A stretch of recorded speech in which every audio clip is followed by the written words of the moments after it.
Assalamualaikum warahmatullahi wabarakatuh. Halo teman-teman sekalian, perkenalkan kami dari kelompok 8. Kami akan menjelaskan materi mengenai analisis kesalahan ejaan dalam mata kuliah analisis kesalahan berbahasa Indonesia yang diampu oleh Ibu dosen Yolanda MPD. Yang pertama, kami akan memperkenalkan diri. Saya sendiri yaitu Devi Puspitasari, teman saya Khairunisa Solihatun, dan rekan saya satu lagi Naila Azmi. Baiklah teman-teman, berikut adalah rangkaian materinya yang akan dijelaskan oleh kami bertiga. Baiklah, yang pertama kita perlu tahu bahwa kata analisis adalah unsur serapan dari bahasa Inggris, yaitu analisis, yang berarti membandingkan sesuatu yang benar atau salah, menurut Kamus Besar Bahasa Indonesia tahun 2008. Bagian yang akan dijelaskan dalam kesalahan ejaan ini terbagi menjadi beberapa bagian. Yang pertama, kesalahan pemakaian huruf, kesalahan kapital, kesalahan tanda baca, penulisan kata, bahkan sampai penulisan unsur serapan. Kesalahan penulisan juga terjadi karena pemakai bahasa tidak tahu bagaimana kaidah menuliskan huruf kapital dengan benar. Ia juga tidak tahu dengan pasti ejaan seperti apa nih yang harus digunakannya. Padahal menurut kamus atau kaidah ejaan bahasa Indonesia yang disempurnakan, huruf kapital dipakai antara lain untuk yang pertama, huruf kapital dipakai pada awal kalimat. Contohnya, kita harus bekerja keras. Nah, kata kita dan huruf K di awal kalimat itu memakai huruf kapital. Yang kedua, pekerjaan ini belum selesai. Berarti huruf P di awal kata tersebut memakai huruf kapital. Selanjutnya, huruf pertama awal kalimat langsung. Misalnya, tanda kutip, kemarin engkau terlambat. Tutup kutip, katanya. Nah, kemarin engkau terlambat itu memakai huruf kapital dalam huruf pertama pada awal katanya. Selanjutnya, huruf pertama kata yang digunakan sebagai penyapa. Misalnya, mereka pergi ke rumah Pak Camat. Mereka, M-nya kapital, Pak Camat, Pak-nya, P-nya kapital, Pak Camat karena penulisan nama harus kapital, jadi Pak Camat itu ditulis C-nya kapital. Selanjutnya, huruf pertama nama diri dan unsur nama diri. Misalnya, Dewi Sartika, Halim Perdana Kusuma. Dewi Sartika, D-nya besar, Sartika, S-nya besar juga, kapital. Selanjutnya, huruf pertama singkatan, seperti singkatan gelar akademis. Misalnya, Dr., SS, Sarjana Sastra, Profesor, Prof, Saudara, Saudara. Selanjutnya, huruf pertama kata Anda, misalnya, sudahkah Anda tahu? Walaupun kata Anda ada di tengah-tengah kalimat, maka tetap dituliskan A-nya itu, huruf A-nya dalam kata Anda. Nah, selanjutnya kesalahan penulisan. Yang pertama, penulisan kata. Nah, kesalahan penulisan kata ini banyak ditemukan pada penulisan resmi. Akibat pemakai bahasa merasa yakin nih, tulisannya udah benar. Padahal sampai tidak perlu membuka Kamus Besar Bahasa Indonesia. Nah, padahal kesalahan itu umumnya ada nih pada kata-kata tersebut yang ada di contoh. Seperti kata kokoh dan lembab. Nah, untuk kata yang benar adalah kukuh. Contohnya, pidato pengukuhan. Untuk contoh kata lembab, yang betul adalah lembab. Contoh kalimatnya, tingkat kelembapan, bukan tingkat kelembaban. Nah, untuk keperluan penulis resmi, seharusnya pemakai bahasa mau membuka kamus yang dianggapnya standar, karena kamus. Nah, yang kedua, penulisan kata depan. Kata depan di dan ke sering dituliskan serangkai menjadi satu dengan kata yang mengikutinya, seperti di antara, di atas, di bawah, ke rumah, ke atas, dan ke sana. Padahal tulisan itu salah. Yang betul ialah dipisah antara atau di spasi antara, di spasi atas, di spasi bawah, ke rumah, ke spasi atas, dan ke sana. Karena kata depan harus dituliskan terpisah dari ketentuan yang di bawah. Yang pertama, kata benda yang mengikutinya. Contoh, seperti rumah, pasar, dan kota. Yang kedua, kata benda lokatif yang mengikutinya seperti antara, atas, bawah, dalam, sana, dan sini. Nah, selanjutnya yang ketiga, penulisan partikel. Contoh kesalahannya nih, ada banyak. Sering orang itu merangkai kata pun. Contoh, partikel pun seperti apapun itu dirangkai. Kapanpun, siapapun, kami pun, dan dimanapun. Padahal penulisan yang betul ialah apapun, apa spasi pun, kapanpun, kapan spasi pun, siapapun, siapa spasi pun, kami pun, kami spasi pun, di spasi mana spasi pun. Karena partikel pun pada contoh di atas berarti nih memiliki makna juga atau saja, termasuk kata berkategori partikel dan partikel pun dituliskan terpisah. Jadi untuk kata yang berkategori berpartikel pun itu ditulis terpisah ya. Jadi kapanpun ditulis kapanpun, tidak serangkai. Contoh, dimanapun berarti kapan juga, di mana saja, di mana juga. Nah, pemakaiannya ini amat bergantung pada konteks kalimat yang dimaksud oleh kata-kata tersebut. Baiklah, selanjutnya penulisan gabungan kata. Nah, kesalahan yang sering ditemukan pada penulisan gabungan kata ialah kesalahan penulisan yang pertama, gabungan kata yang mendapat awalan, akhiran, atau akhiran dan awalan sekaligus. Seperti contoh kata, ditanda spasi tangani dan ditanda spasi tangankan. Nah, itu salah.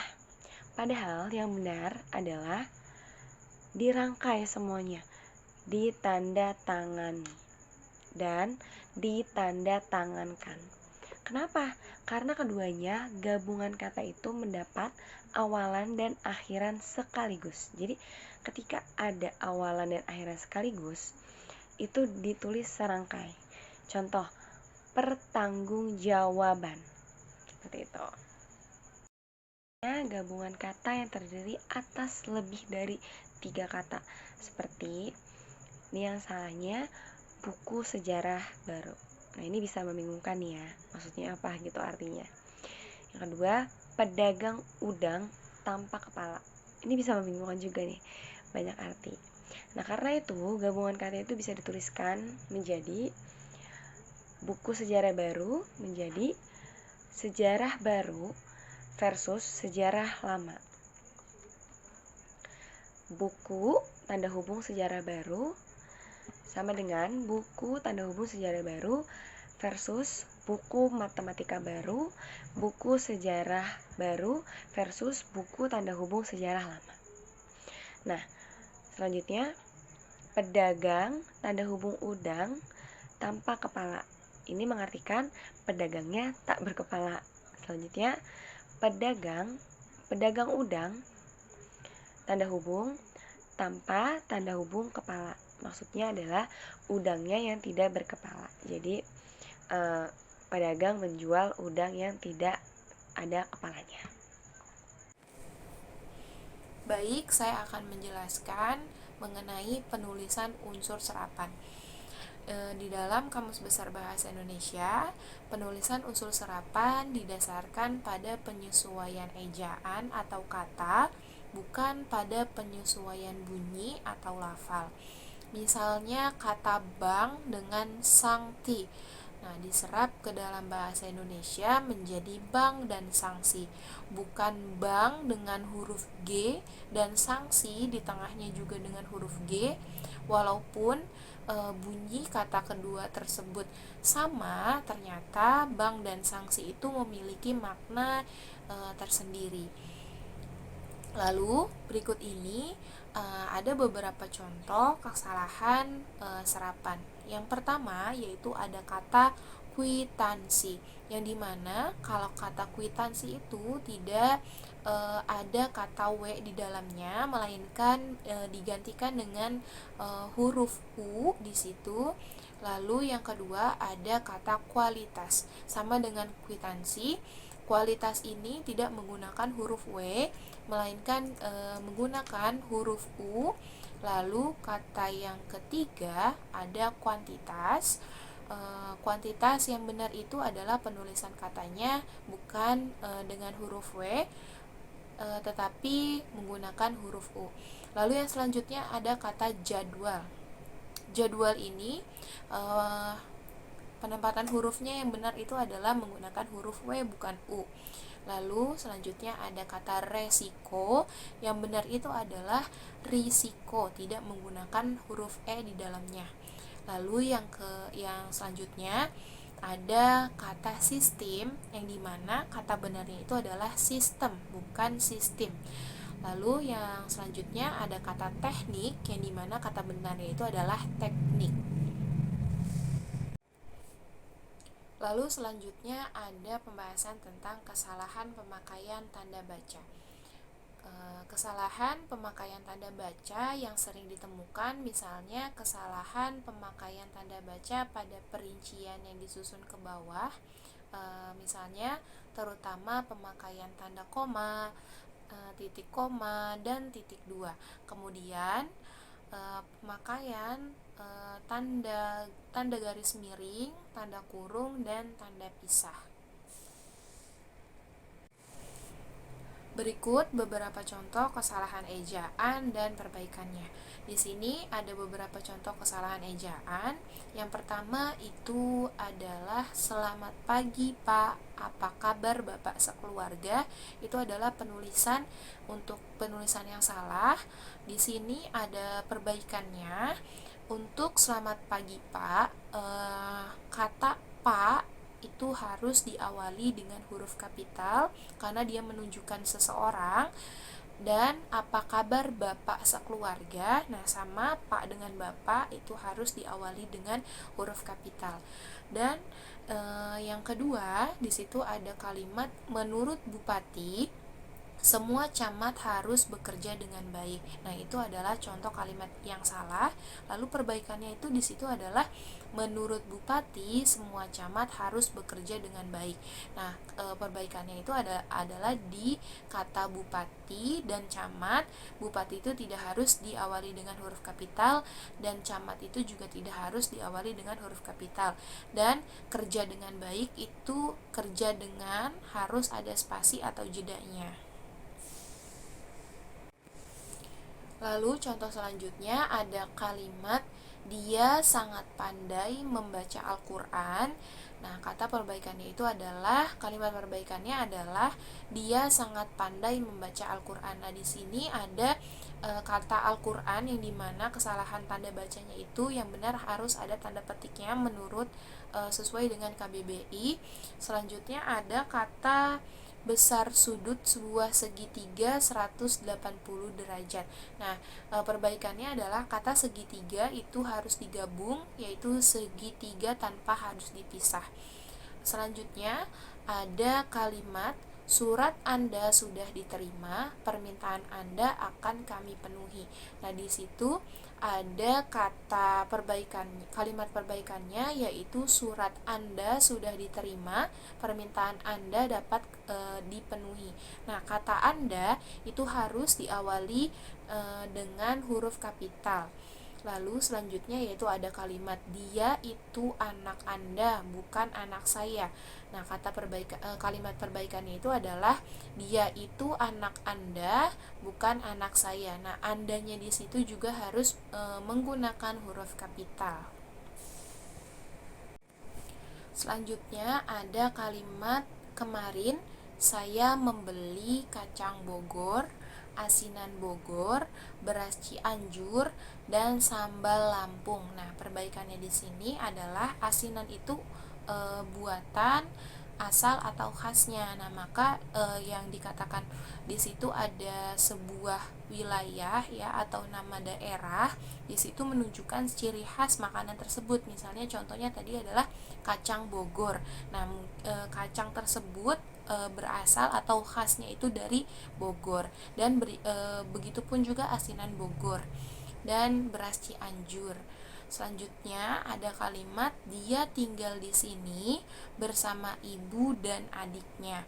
Nah, perbaikannya itu adalah dia tinggal di sini bersama ibu dan bersama adiknya. Itu adalah kata bersamanya dapat digabungkan kembali pada kalimat di mana di tengah-tengah dan adiknya agar dapat memperjelas kalimat tersebut.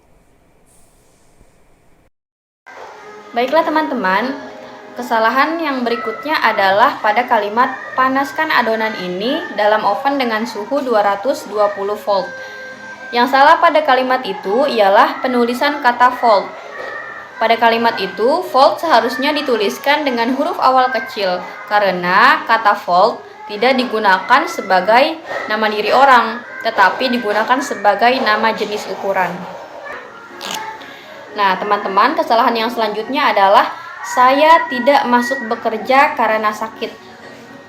Saya membeli kertas, tinta, dan pensil.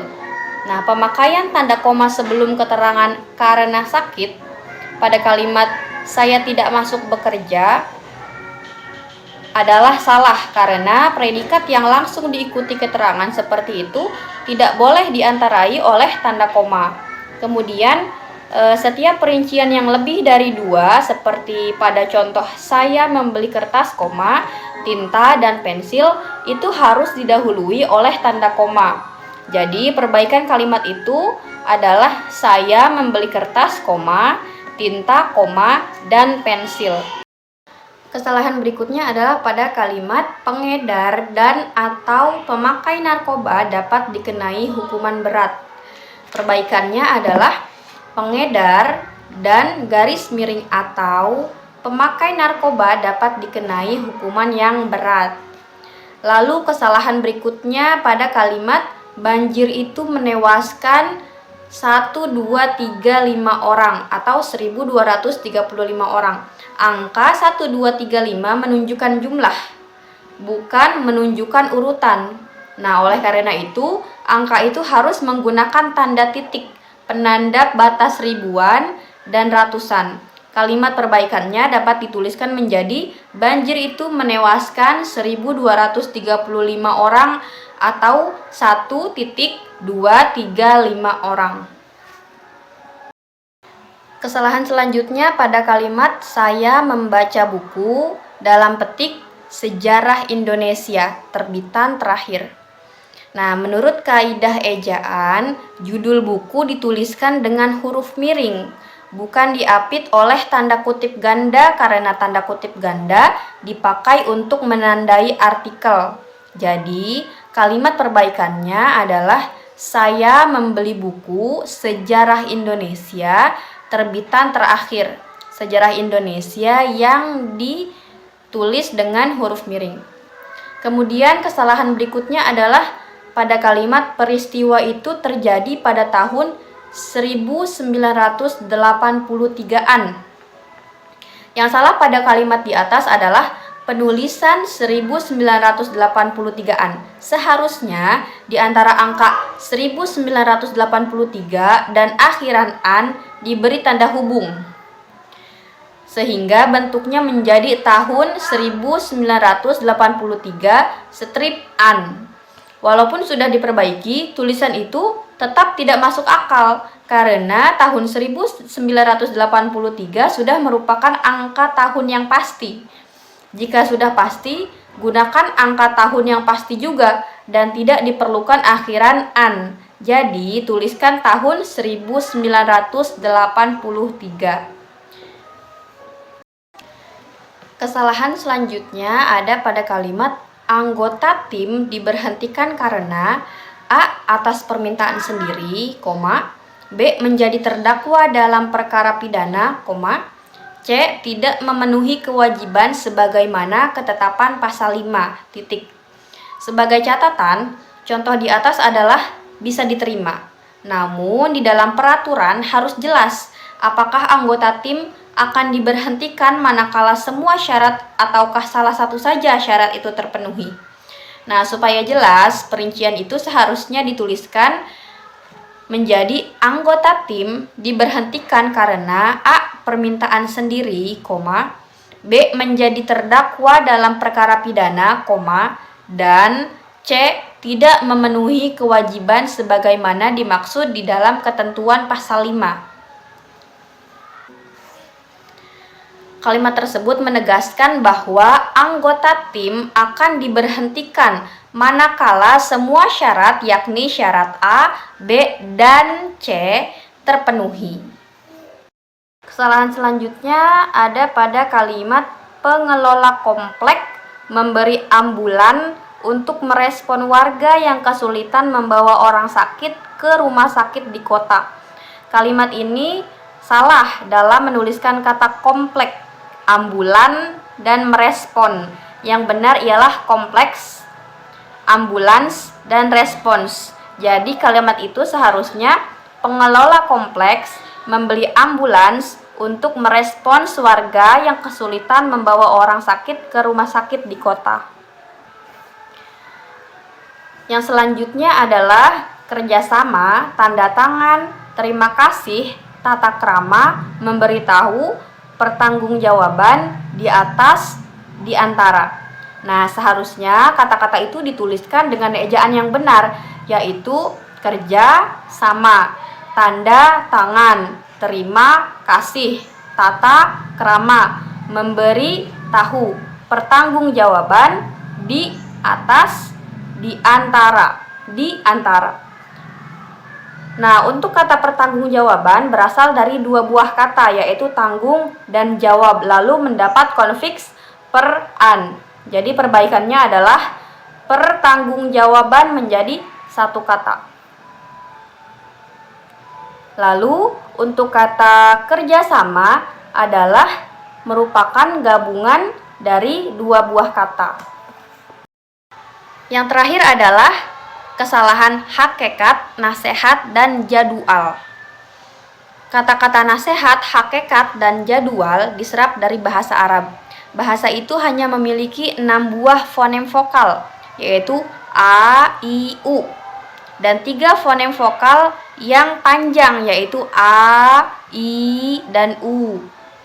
Bahasa Arab tidak memiliki fonem vokal E, seperti pada kata ekor, leher, dan bengkel. Juga tidak memiliki fonem vokal E seperti empat, teman, dan pergi. Jadi tulisan yang betul adalah nasihat, bukan nasehat. Dan yang betul adalah hakikat, bukan hakikat. Lalu kata jadwal adalah berasal dari jadwalun. Jadwalun, tidak ada alasan untuk mengubahnya menjadi jadwal, tapi jadwal, memakai huruf W atau wawu. Baiklah teman-teman, itu saja yang dapat disampaikan dari kelompok 8. Kurang lebihnya mohon maaf, dan jika ada pertanyaan silahkan diajukan di kolom chat WhatsApp. Terima kasih. Wassalamualaikum warahmatullahi wabarakatuh.